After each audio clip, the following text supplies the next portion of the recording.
పని సల్లగుండా ఇప్పుడు తీరే. అగో నువ్వేంది గీడ కూసున్నావు? ఇంకా కోరే బాపల ఇంటికాడ వంటలు వండుడు ఉన్నాయంటివి కదా, పోలేదా? పోతా కానీ అమ్మ అడ్డం పడ్డ కాంచి నాకు అంత మంచిగా అనిపించలేదే.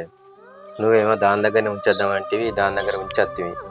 దానికేమో అమ్మ మీద మస్తు కోపం ఉంది కదా, అది అమ్మని ఎట్లా చూసుకుంటుందో అని మస్తు భయం అవుతుంది నాకు. చూడయ్యా, ఎంత కఠినాత్మురాలైనా కన్నతల్లి విషయంలో కనికరం చూపిస్తుంది ఒక బిడ్డ. అయినా దానికి తెలియదా కన్నతల్లి ఆస్తినే కాదు తన ఆరోగ్యాన్ని కూడా వంచుకోవాలని?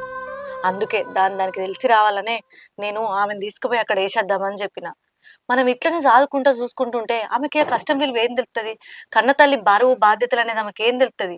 ఆమెకేం కష్టం అయ్యా? మంచిగా మొగడు గవర్నమెంట్ నౌకరీ, వాళ్ళకు తెచ్చి పెడతాడు, తినుకుంటా అంటుంది. అదే నేను పొద్దున ఒక పని, సాయంత్రం ఒక పని, బట్టలు కుట్టబోతా, ఇంట్ల పని, అన్ని పనులు చూసుకుంటా. ఆమెకు తెలిసి రావాలని నేను అట్లా చేసినా కానీ కావాలని కాదయ్యా. నువ్వు గిట్లా ఆమె గురించి బాధపడుకుంటా ఇంటికాడుంటే మన ఇల్లు ఎట్లా గడుతుందయ్యా? ఆలోచించు నువ్వే. అది కాదే, మనం శివ అంట ఆ ముగ్గు కోసుకున్నాం కదా, అది ఆడికి వచ్చి అంగడంగడి చేసి ఆ ముగ్గు అంతా అటు ఇటు జల్లి శాపనార్థాలు పెట్టిపోయింది కదా. ఆడబిడ్డ శాపనార్థం ఇంటికి మంచిది కాదంటారు కదా, మరి ఏమన్నా అవుతుంది అంటావా? లేదంటే దాని మనసు తృప్తి చేసినాకనే ఇల్లు కట్టుకుందామా సపరేట్గా? చూడయ్యా, నువ్వు అన్నది నిజమే.